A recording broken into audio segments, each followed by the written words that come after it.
Accessing capital is an important component of managing business finances, especially for small businesses.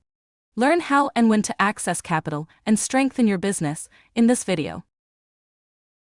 The information contained here has been prepared by Civitas Strategies and is not intended to constitute legal, tax, or financial advice. The Civitas Strategies team has used reasonable efforts in collecting, preparing, and providing this information, but does not guarantee its accuracy, completeness, adequacy, or currency. The publication and distribution of this information is not intended to create, and receipt does not constitute, an attorney-client, or any other advisory relationship. Reproduction of this information is expressly prohibited. Only non-commercial uses of this work are permitted. Business debt can be a blessing or a curse. On one hand, it can help you grow your business and realize greater profits. It can also create efficiencies to make your business even more profitable and resilient in the future. On the other hand, business debt also comes with risks. It can provide additional costs for your business long into the future that could make growth difficult or even impossible. Accordingly, when considering taking on business debt, it is important to consider why you need it and develop a plan on how you will pursue it, use it, and pay it back. In this video, we are going to take you through some of the questions you might want to ask before seeking business debt, as well as the different types of loans that you could pursue. Finally, we will go over some questions you might want to ask when selecting a lender. Debt can help or hinder your business's success. To tell the difference between good debt and bad debt, you can assess the level of risk involved, as well as the likelihood of success. Let's look at the differences between good debt and bad debt. Good debt is generally any sort of debt that has a high likelihood of leading to increased future revenue and/or profitability. Profitability is how much money you have left after paying all your expenses. This kind of debt is likely to offer a strong return on investment and help sustain your business resiliency into the future. As such, this makes the accumulation of debt for these purposes a lower risk than other types of debt. For example, pretend you are a family child care provider and you have been in business for years. You have a great reputation and have a strong and loyal parent following. You have a long wait list and several families asking you to expand your services, but you have already reached your capacity. You do know of a potentially viable location for a small center right in your neighborhood into which you could expand. Expanding your in-demand service to families in your area will enable you to increase revenue and profit for your business. In this case, the debt to expand your business can help scale your business growth. Bad debt, in contrast, is generally debt that is pursued that is unlikely to lead to increased revenue or profitability because you are uncertain of the outcome of the investment. As such, this type of debt is considered a higher risk since you might or might not see a return on this investment. For example, at the height of the pandemic, some childcare businesses under great economic stress took out loans just to survive a few more weeks. The investment was taken on to keep afloat because they were committed to serving their families and communities. However, often, there was no long-term plan to increase revenue or profit or to repay the loan. In this instance, you might be able to extend the life of your business in the short term by taking out a loan, but without a clear plan to increase needed profit and repay your debt, the loan will likely leave your business in a weaker financial position than when you started. Unethical debt refers to business debt that is taken on for improper reasons. For example, if a business owner took on debt because they believed they could receive funds with a lower interest rate than through a personal line of credit, but they did not intend to use those funds for business purposes, this would be an inappropriate use of a business loan. In addition to causing a messy financial situation, the business now has the added stress of paying for a loan that doesn't increase the business's revenue or profitability. In a case like this, the additional economic stress on the business can lead to difficulties if not closure, and the decision could bring with it potential legal troubles or bankruptcy. Regardless of the type of debt that you take on, it is important to thoroughly consider the pros and cons before jumping in. In addition, having a sound budget in place can help track business health over time to recognize and respond to trends in advance. Taking on business debt is a big decision, so it is critical to think through everything beforehand, including your plan for repayment. To help you with this process, take a moment to answer the following questions. Such major decisions warrant taking time to consider your situation to ensure that you have clarity before you move forward. Take some time to put your thoughts on paper and review your answers before you take action. You may wonder what you will do with the money. At the most basic level, you will want to start by understanding if these funds will fulfill a short or long-term need, and as such, whether repayment will be short or long-term. For example, a short-term loan might be used if you want to renovate your existing program to add one more classroom. You need the lump sum payment up front, but have a plan to repay the debt within 1 year. A long-term loan might be for a larger project, such as taking on debt to invest in transitioning from a family childcare program to a center located in your community. In this case, the loan would take longer to pay off and would require a plan to build up the base in revenue and profitability to pay off the debt, which will take some time. As you can see, the decision to take on debt and your plan to pay it off is driven by your vision for your business. It is important to clearly outline what you plan to do and why you are doing it to ensure that you have a solid plan for a repayment timeline. Are families willing to pay for it? When you think about this business growth, it's not enough to just think about what you want. You must also consider what you believe the market wants, or in other words, what the families in your community want and need. Consider our previous example in which a family child care provider is interested in transitioning to a center within the community. In this instance, it would not be as simple as saying, I have a lot of families who are already using my services and others on a wait list, and then moving forward with the loan. You want to ensure that those families would be on board with your decision, or else the investment would not be as profitable as you expected. Do these families wish to move to a center with you, or do they prefer the family care that you already provide? Is the location desirable for them? Do the families on the waitlist feel the same as those already utilizing your services? It is important to write down whether or not you think families are willing to pay for your proposed change, as well as the evidence that you have to support that. Another question to ask is, how much money do you need? Now that you have your vision written down, you can start to get an idea of how much money you need. This is not always as simple an answer as it seems on the surface. We recommend breaking out your costs into 2 general categories. 1. How much startup money do you need? And 2. What's the long-term funding you will need? Let's take the example of the family childcare provider who's moving into a center. In terms of startup funding, the provider may need to pay the first and last month's rent on their new facility. They might need some money set aside to help renovate it before the center can open. Or they might need to pay staff for onboarding and training before an official opening. Further, during the first few months, the owner may need to invest in additional resources like an accounting system or child care management system. It is wise to budget for those resources and to write them down individually. In terms of longer-term costs, the reality is that no business expansion is realized overnight, and long-term costs should be expected.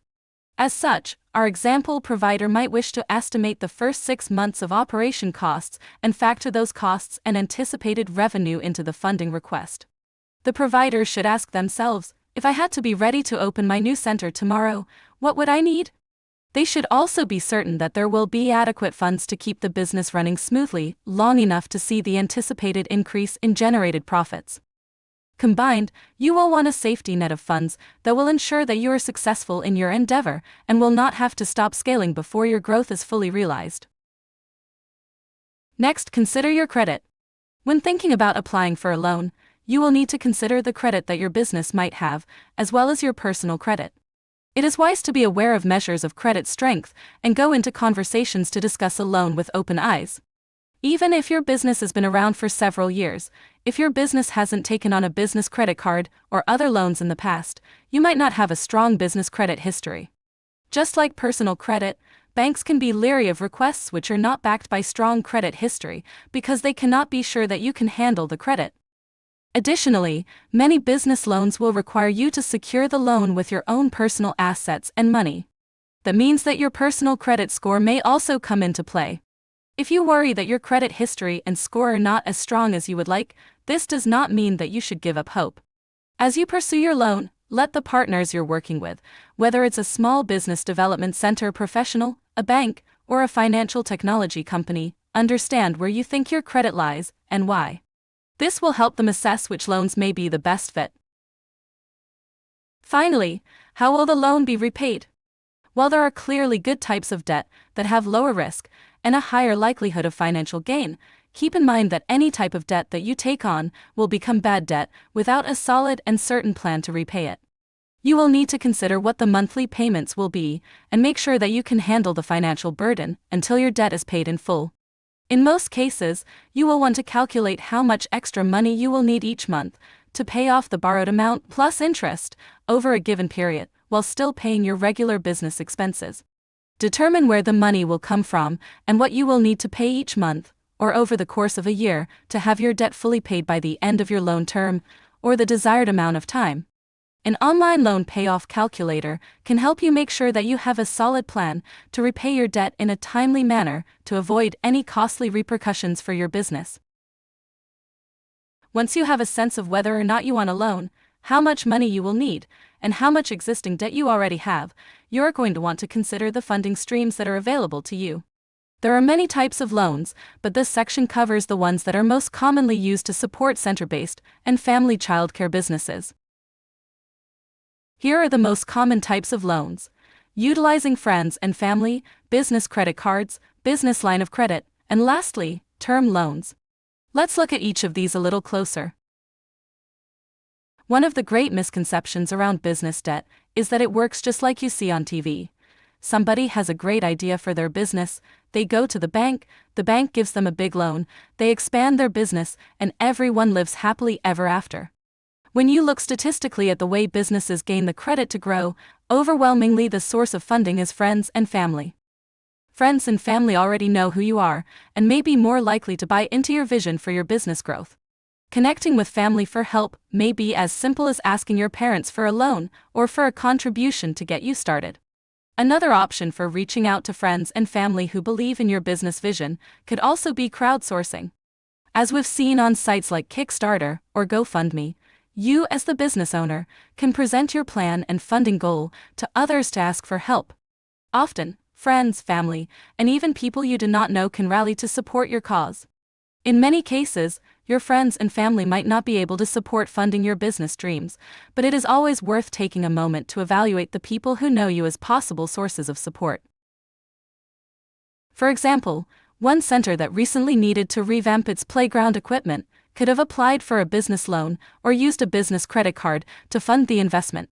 Instead, they started a GoFundMe campaign. Through friends, family, and community support, they were able to raise the money needed. This center, located in an under-resourced neighborhood, was able to reach friends, family, acquaintances, friends of friends, and so on. Their extended social network was able to come together to support the center's effort to provide high-quality equipment for the children at the facility. When you secure funding through friends and family, we recommend that you treat the agreement just like any other loan you might pursue. What this means is that you will want to ensure that you put your agreement in writing and avoid the temptation to say, "We shook hands on the deal, we're good to go." Your agreement doesn't have to be a 40-page contract, but it should include some items that clarify key details of the loan. These points should include how much money you owe, whether it is only the borrowed money you owe them, and if you also will owe them a percentage of the profits of the business in perpetuity. You will want to include in your written agreement the amount of each payment that will be made on the loan, the interest rate, and what portion of each loan payment, as principal, the original borrowed amount, versus interest, a percentage on top of the borrowed amount, that it costs for you to borrow money.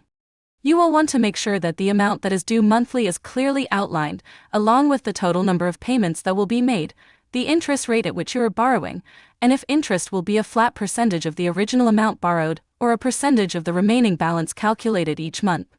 Consider having an attorney or uninterested third party review the details.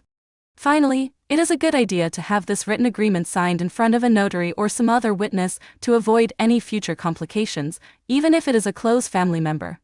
Remember to keep a copy of your agreement to ensure you are following the contract details accordingly, with on-time payments, in the same manner as you would a bank or any other lender. Another option is a business credit card. Business credit cards are a simple way to access funds for smaller, short-term, more immediate funding needs. For example, maybe you don't have cash on hand to pay for a repair, but you know you will by the end of the month, so you could use your business credit card. A business credit card lets you start building your credit history as soon as you open the account, which will be helpful if you need larger amounts of funding in the future. The disadvantage of business credit cards is that they are typically offered at a higher interest rate and may not provide access to the amount of money you would need for a larger expansion or project. Consider a business line of credit. A business line of credit is from banks or other lenders and is another great short-term loan vehicle. It acts similarly to a credit card but works for slightly longer-term purposes. For example, pretend you're expanding your business and you need to cover 2 weeks of payroll while new families are brought into your care. In that case, you may want to use a business line of credit. The advantage of business lines of credit is that they are flexible. At any time after you are approved, you can withdraw funds from the line of credit up to the full amount for which you were approved. You do not need to use the funds immediately, nor do you need to use all of them at once. The other advantage is that you may only take out the amount you need. For example, if you have a business line of credit for $10,000 and you only need $4,000 temporarily, you can take out the $4,000 and only pay interest on that withdrawal until you pay it back. You would still have the remaining $6,000 available to draw upon in times of need. The downside is that you typically have a much higher interest rate on the amount borrowed because it is short-term debt. As such, business lines of credit are best for short-term or temporary costs to cover immediate needs that can be paid back in a relatively short period of time. Finally, let's look at term loans. Term loans are a very common loan structure. Many mortgage loans are set up in this way. There is a set amount that you are borrowing that must be repaid by the end of the loan term, which means that there is a time when the loan starts and when it has to be completely paid off. There is typically an associated interest rate that may be fixed or may be variable, that is, it may change over time. These types of loans are usually best for a very specific project or activity in which you know how much it is going to cost overall and you have a sense of how it will fit into your day-to-day business. Most importantly, you know exactly how long you have to repay the debt. Your loan term could be 5 years, 10 years, 15 years, or 30 years, depending on its size and type. The interest rate varies based on your circumstances and the current economy. Term loans might be a good option for expanding your playground if you know that you can pay it off within 5 years, or even for purchasing a commercial property and paying it off over 20 years. Term loans are longer-term debt, which, of course, could put some strain on your business. The advantage is you typically know what the recurring payments are going to be and can figure them into your long-term budget. One of the most popular ways to get the business debt that is needed to expand any small business in America is through U.S. Small Business Administration, or SBA, loans. These loans are typically lower cost and lower interest than a term loan you might get from a bank because the government backs or sponsors the loan. However, the small business loans discussed in this section are ones that the SBA backs and supports but are lent by commercial banks that have been approved to do this kind of lending. First is the SBA 7A loan. The most common and popular SBA program is the 7I loan, which provides loans of up to $5 million. The 7A loan can be used for working capital to keep your business going, as well as expenses like real estate, equipment, and other purchases that you make to expand your business. Usually, the interest rates are somewhat low, and the repayment periods are longer term, 10 to 15 years. One challenge to getting a 7A loan is that they typically go to businesses that have some established business credit history. If you need a loan, the SBA 7A loan is still worth talking about with your lender, even if you have concerns about your credit history. But it is worth being aware that this could impact your ability to qualify. Next are SBA 504 loans. The 504 loans are typically used to acquire or expand real estate. If you are looking to go out and purchase a new facility, including a center and the land, or you need to renovate a large playground, this might be a good loan option for you. The 504 loan usually requires you to show that at least 10% of the down payment is going to come from your own business funds. The rest of the money can come from community-based lenders and other traditional banks supporting it. Finally, microloans are small loans from the SBA for up to $50,000. Usually, these will come from community development institutions, not from commercial banks. The average amount of a microloan is $14,000. Microloans are useful for shorter-term projects which don't require a whole lot of money, but the cost is larger than the limit on your business credit card. Microloans are often a good option for businesses that don't have much of a credit history because they are less difficult to get than other loans, such as the 7A loan. Often when a child care business owner goes to get a loan, the meeting can very much feel like an interview focused entirely on the owner. You will likely be asked questions about your credit history, business, and vision. This can create the illusion that everything is up to the lender to decide. However, remember that you also have the right to make sure that the lender is a good fit for your business. It is imperative to ask your lender questions to ensure that your specific needs are met. The right loan can tremendously help your business, whereas the wrong loan can damage or even end it. Does this lender understand childcare? Does this bank truly understand your business, both where it is right now and the directions it can take in the future? Is this lender only used to working with other types of businesses in dissimilar industries? Maybe they typically lend to factories in the area and therefore they might not be able to understand your specific needs. Is the debt too short or too long? If a loan needs to be paid off too quickly, it could lead to bigger payments that can swamp your business. If the loan needs to be repaid over a long period of time, you could face higher amounts paid in interest on the loan.